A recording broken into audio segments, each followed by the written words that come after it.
Goa Organics వారి skin care, hair care, wellness products కోసం AP, తెలంగాణలో డిస్ట్రిబ్యూటర్లు కావాలను వివరాలకు స్క్రీన్ పైన ఉన్న నెంబర్ కి కాల్ చేయండి. సినీ రంగానికి పెద్దగా భావిస్తున్న మెగాస్టార్ చిరంజీవికి పొలిటికల్ హిస్టరీ ఉన్న విషయం తెలిసిందే. ప్రజారాజ్యం పార్టీ స్థాపించిన తొలి ఎన్నికల్లోనే 18 సీట్లు సాధించి సంచలనం సృష్టించారు. కేంద్ర మంత్రిగాను తనకంటూ ప్రత్యేకతను చాటుకున్నారు చిరంజీవి. అయితే చాలా కాలంగా రాజకీయాలకు దూరంగా ఉన్న మెగాస్టార్ ఇటీవలే మళ్లీ పాలిటిక్స్ ను టచ్ చేస్తున్నట్టు తెలుస్తోంది. అది కూడా తన తమ్ముడు పవన్ కళ్యాణ్ కోసం.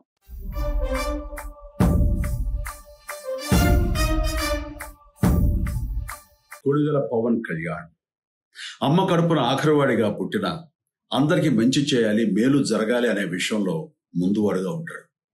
తన గురించి కంటే జనం గురించి ఎక్కువగా ఆలోచించే మనస్తత్వం నా తమ్ముడు కళ్యాణ్ బాబుది.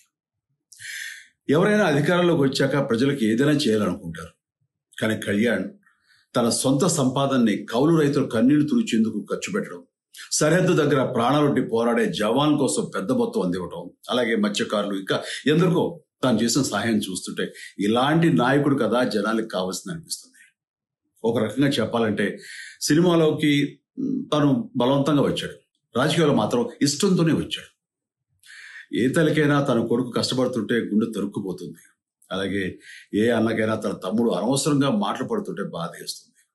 అలా బాధపడుతున్న నా తల్లికి ఈ అన్నయ్యగా ఒక మాట చెప్పాను. నీ కొడుకు ఎంతో మంది తల్లుల కోసం, వాళ్ళ బిడ్డల భవిష్యత్తు కోసం చేసే యుద్ధం అమ్మా ఇది. మన బాధ కంటే అది ఎంతో గొప్పది అన్నాను. అన్యాయాన్ని ఎదిరించకుండా మౌనంగా ఉండే మంచివాళ్ల వల్లనే ప్రజాస్వామ్యం మరింత నష్టం అని నమ్మి జనం కోసం జన సైనికుడు అయ్యాడు. తాను బలంగా నమ్మిన సిద్ధాంతం కోసం తన జీవితం రాజకీయాల్లోకి అంకితం చేసిన శక్తిశాలి పవన్ కళ్యాణ్. ప్రజల కోసం, రాష్ట్ర భవిష్యత్తు కోసం ఆ శక్తిని వినియోగించాలి అంటే చట్టసభలో అతని గొంతు మనం వినాలి. జనమే జయను నమ్మే జనసేనాని ఏమి చేయగలడో చూడాలంటే మీరు పిఠాపురం ప్రజలు కళ్యాణ్ని గెలిపించాలి. మీకు సేవకుడుగా, సైనికుడుగా అండగా నిలబడతాడు. మీకోసం ఏమైనా సరే కలబడతాడు, మీ కళ నిజం చేస్తాడు. పిఠాపురం వాస్తవ్యులకు మీ చిరంజీవి విన్నపం, గాజు గ్లాసు గుర్తుకి మీ ఓటు వేసి పవన్ కళ్యాణ్ని గెలిపించండి. జై హింద్. పిఠాపురం నియోజకవర్గం నుంచి పవన్ పోటీ చేస్తున్న విషయం తెలిసిందే. అక్కడ పవన్ ను ఓడించేందుకు అధికార వైసీపీ అన్ని ప్రయత్నాలు చేస్తోందని టాక్. ఈ క్రమంలోనే ఎంపీగా ఉన్న వంగ గీతను ఎమ్మెల్యేగా రంగంలోకి దింపింది వైసీపీ. అయినా ప్రజల కోసం అంత తాపత్రయపడుతున్న పవన్ కోసం చిరంజీవి మళ్లీ అడుగులు వేస్తున్నారు. పిఠాపురంలో పవన్ ను గెలిపించాలని కాంక్షిస్తూ ఓ వీడియోను రిలీజ్ చేశారు చిరంజీవి. అయితే మున్ముందు చిరు ప్రచారం కూడా చేయనున్నట్టు తెలుస్తోంది. టీడీపీ, జనసేన, బీజేపీ కూటమిగా ఏర్పడి గెలుపే లక్ష్యంగా ప్రచారం జోరు పెంచారు. కూటమికి మద్దతుగా మెగాస్టార్ చిరంజీవి ప్రచారం చేయనున్నారట. ఈ నేపథ్యంలో మే 11న విజయవాడలో టీడీపీ అధినేత చంద్రబాబును చిరంజీవి కలవనున్నట్టు తెలుస్తోంది. ఈ భేటీలో వీళ్ళిద్దరూ వర్తమాన రాజకీయాలపై చర్చించనున్నట్టు సమాచారం. అనంతరం తన సోదరుడు జనసేన అధినేత పవన్ కళ్యాణ్ పోటీ చేస్తున్న పిఠాపురంలో చిరంజీవి ఎన్నికల ప్రచారం చేయనున్న సంగతి తెలిసిందే. ఇక చంద్రబాబుతో భేటీపై అధికారిక ప్రకటన రావాల్సి ఉంది. ఎన్నికల ప్రచారంలో చిరంజీవి మైక్ పట్టుకొని మాట్లాడడం చూడాలని తెలుగు ప్రజలు కోరుకుంటున్నారు. అయితే ప్రచారంలో భాగంగా కూటమికి ఓటేయాలని అడుగుతారని అందరికీ తెలిసిన విషయమే. అయితే అధికార వైసీపీపై కూడా విమర్శలు చేస్తారా అన్న ఆతృత కూడా మొదలైంది. దీంతో చిరంజీవి పొలిటికల్ క్యాన్వాసింగ్ టాక్ పై క్యూరియాసిటీ జనాల్లో బాగా ఉంది. So eagerly waiting for Chiru political speech.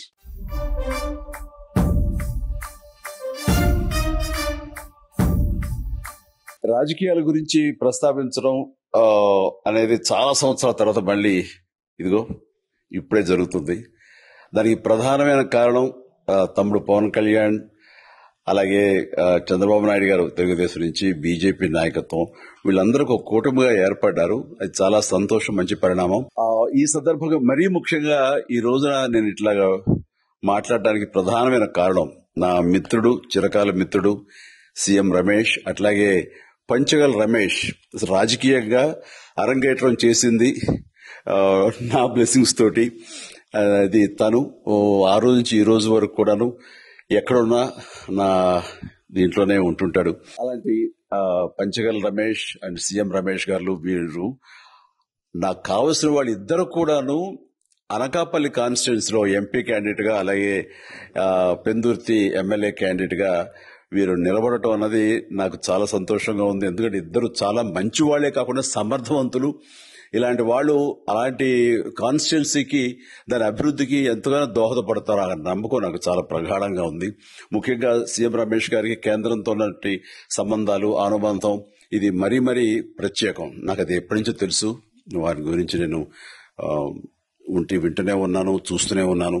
And ముఖ్యంగా ఆ కాన్స్టిట్యున్సీ, అనకాపల్లి కాన్స్టిట్యున్సీ అభివృద్ధికి ఈయన పరిచయాలు, కేంద్రంతో ఈయనకున్న సత్సంబంధాలు ఎంతో ఉపయోగపడతాయి. తద్వారా రమేష్ అలాగే మిగతా ఎమ్మెల్యేలు అందరూ కూడా ఎవరైతే అభివృద్ధి చేయాలి ఆయా ఎమ్మెల్యే నియోజకవర్గాలు అనుకున్నారో అవన్నీ కూడా సజావుగా సాగిపోతాయంటానికి దాని వెనకాల సీఎం గారి కృషి డెఫినెట్ గా ఉంటుందంటే ఎలాంటి సందేహం లేదు.